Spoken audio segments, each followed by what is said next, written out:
মুরগির দাম 20 টাকা বেড়ে যাওয়া যে পরিমাণ জ্বালানির মূল্য বৃদ্ধি হয়েছে সেটা জাস্টিফাই করে না। আমি আপনাদেরকে একদম পিন পয়েন্ট একটা ক্যালকুলেশন করে দেখাই। ডিজেলের মূল্য বৃদ্ধি হয়েছে 15%। 100 টাকায় ডিজেল 15 টাকায় গিয়েছে। ইনারা রপ্তানি করেন, প্রত্যেক দিন তাদের ট্রাক চট্টগ্রাম যায়, বন্দরে যায়, সমুদ্র বন্দরে।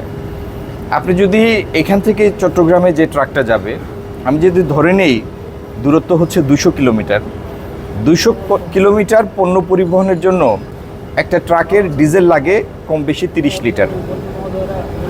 30 লিটার ডিজেলের সামগ্রিক সমুদয় বাড়তি মূল্য কত? 450 টাকা। তো 450 টাকায় ওনার যে পরিমাণ পণ্য যাবে, সেই পণ্য যদি আপনি রপ্তানি পণ্য, আমি যদি যেহেতু গার্মেন্টসের ওজন কম, সেই কারণে ওনার যায় 4 টন। কিন্তু আপনি যদি চট্টগ্রাম থেকে আসে যে সমস্ত পণ্য নিয়ে একটা ট্রাক, কাঁচামাল বা ধরেন চাল ডাল ইত্যাদি নিয়ে, তাহলে একটা ট্রাক ন্যূনতম 10,000 কেজি পরিবহন করে, 10 টন। 10 টনের উপর যদি আপনি 450 টাকার লোড দেন, তাহলে পার কেজি কত পড়ে? এই পরিমাণই মূল্য বৃদ্ধি হওয়ার, যদি আমি মূল্য বৃদ্ধির কারণ চিন্তা করি, জাস্টিফিকেশন চিন্তা করি, তাহলে মূল্য বৃদ্ধি হওয়ার কথা এই পরিমাণে। একই কথা বাস ভাড়ার বেলায় প্রযোজ্য। বাসে যতটুকু ডিজেলের মূল্য বৃদ্ধির কারণে যে এফেক্টটা পড়বে, সেটি পড়বে 50 জন বা 60 জন প্যাসেঞ্জারের উপরে। তো যাত্রী প্রতি টিকিটের মূল্যের কোনো নাটকীয় পরিবর্তনের কোনো সুযোগ নাই। পণ্য মূল্যের উপরও এটার বিরাট কোনো অভিজ্ঞতা আসার সুযোগ নাই। ইনফ্লেশনের, মূল্যস্ফীতির প্রাথমিকভাবে যে কোনো ক্ষেত্রে মূল্যবৃদ্ধির পরে ইনফ্লেশনের একটা স্পেকুলেটিভ স্পাইক আসে, যে জল্পনা কল্পনা থেকে একটা মূল্যবৃদ্ধি। এই স্পেকুলেশনের ফাঁদে যেন আমরা কেউ না পড়ি, এদিকে সতর্ক দৃষ্টি রাখার জন্য আমি গণমাধ্যমের ভাইদের প্রতি আমার বিনীত অনুরোধ জানাবো। ইউক্রেন যুদ্ধ শুরু হওয়ার পর থেকে, রাশিয়া ইউক্রেন আক্রমণ করার পর থেকে একটা স্বাভাবিক যে গতিপ্রবাহ ছিল বৈশ্বিক অর্থনীতির, সেটা কিছুটা একটা সাপ্রেসড শেপে গিয়েছে। আর গত 2 মাস আগে যেটা শুরু হয়েছে,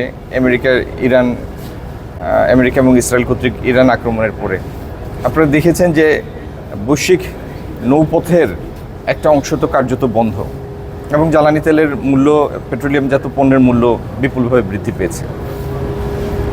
তো আমাদের শিল্প কলকারখানা আগে থেকেই যতটুকু গ্যাস পাচ্ছিল, ততটুকু সক্ষমতা আমরা ধরে রেখেছি।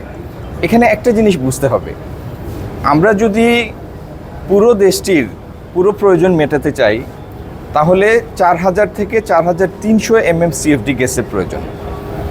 যে পরিমাণ গ্যাস আমরা বাংলাদেশ থেকে এখন পাই আমাদের ভূখণ্ড থেকে, সেটার পরিমাণ হচ্ছে মোটে 1700 MMCFD। আর 900 MMCFD আমরা LNG ফর্মে আনি বাইরে থেকে।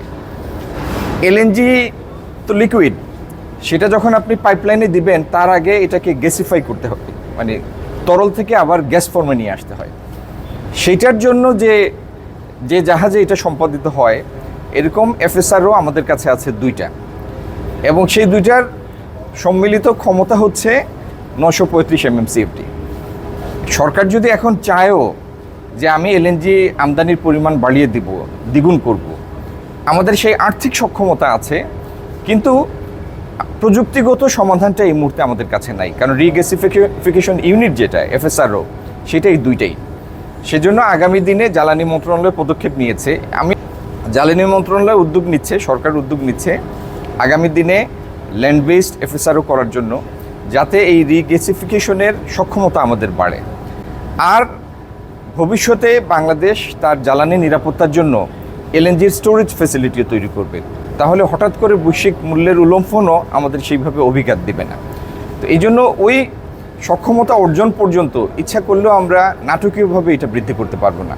কিন্তু আমি জানি জ্বালানি মন্ত্রণালয় যেভাবে তার গ্যাস সরবরাহের ম্যানেজমেন্ট করে, সেখানে ব্যক্তি খাতের শিল্প কলকারখানাগুলিকে সর্বোচ্চ অগ্রাধিকার দেওয়া হয়। বিদ্যুৎ উৎপাদনের পরেই ব্যক্তি খাতের শিল্প কারখানা।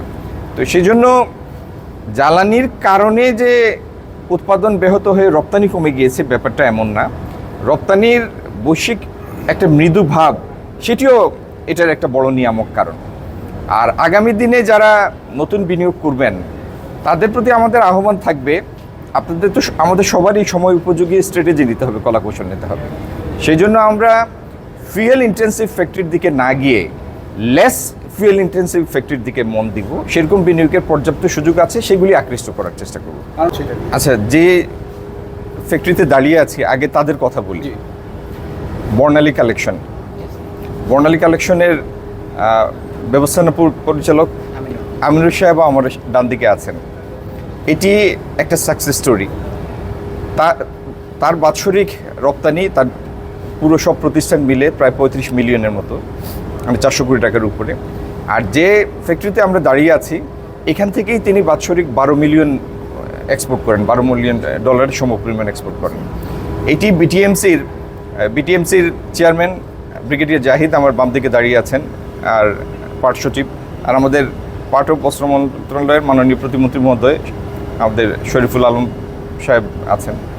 তো বিটিএমসির এই শিল্প প্লটগুলির মধ্যে 2টি প্লট নিয়ে উনি ওনার শিল্প স্থাপন করেছেন, আরও 2টি প্লট তিনি নিতে যাচ্ছেন। আর বাদবাকি যে প্লটগুলি আছে সেগুলিতে কিছু স্থানীয় দখল ইত্যাদি ইত্যাদি সমস্যা আছে।